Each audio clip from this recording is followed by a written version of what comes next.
Before we get started, if you're new to the channel, I post videos about the NBA almost every single day, so if you love the NBA, I highly recommend subscribing. You won't be disappointed. If you're a Lakers fan, I apologize for this video and just know that it's all gonna be okay. Now, before I get started, I know it's crazy to say that the Warriors, whose only all-star is Stephen Curry, can beat a team with Anthony Davis and LeBron James. But I promise you, I do have a reasoning for why I think it's possible. Obviously, it's easy to look at the fact that LeBron and AD are both still coming off of significant injuries, but it doesn't really look like LeBron has missed too much of a step, and Anthony Davis has been returning to what we've come to expect from him. But the Warriors have something going for them right now that I think is really important when it comes to the beginning of the playoffs. This one factor can make or break your team when it comes time for a postseason run.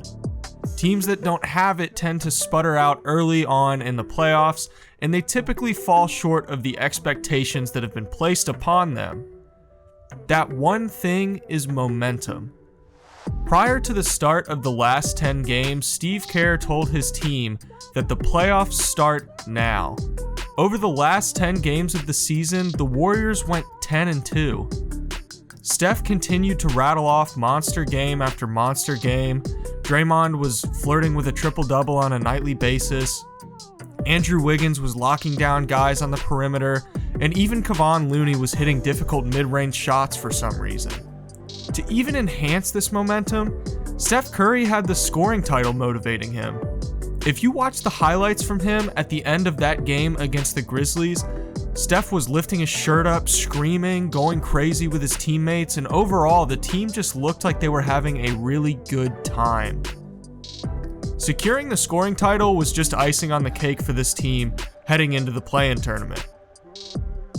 Now, while the Lakers did go on a nice 5-game win streak to close the season, they don't necessarily have as much momentum as we're seeing from the Warriors. LeBron James' return was sporadic at the end of the season, and there's still some uncertainty surrounding his injury.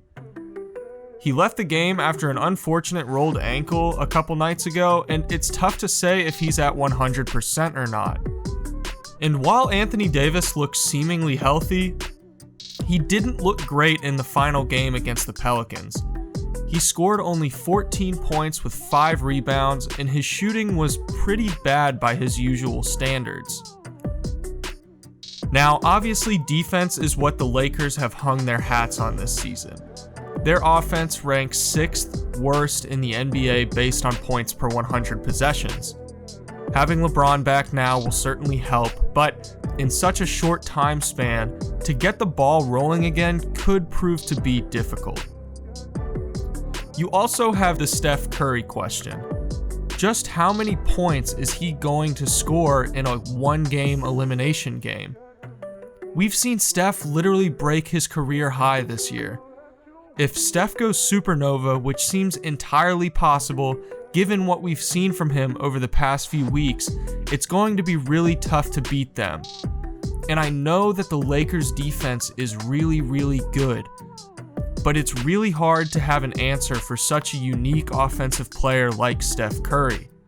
You also have Draymond Green, who has proven time and time again that he is a force to be reckoned with in the playoffs. Now, there are definitely some question marks for Golden State, don't get me wrong. Like, how will Andrew Wiggins perform in the play-in tournament and in a postseason scenario? He's a guy who really doesn't have any meaningful playoff experience. I think, fortunately, as long as he can continue to play defense, it's likely that Steph is going to be able to carry the scoring load. We also have seen the Warriors run much more pick and roll during this last bit of the season, and you can make the argument that the Steph Curry, Draymond Green give and go is one of the most unguardable plays in the NBA right now.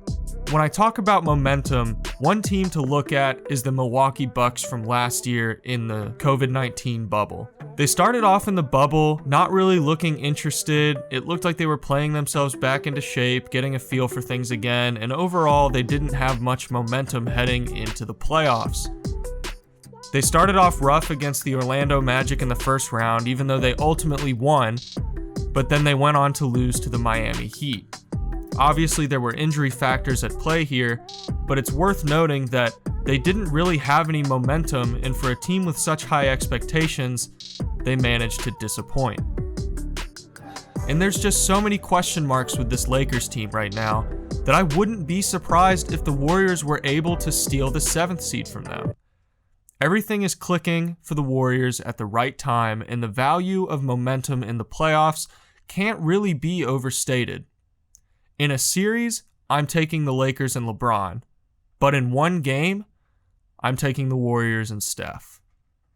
As always, guys, if you're new to the channel, don't forget to subscribe. I'm posting new NBA videos almost every day.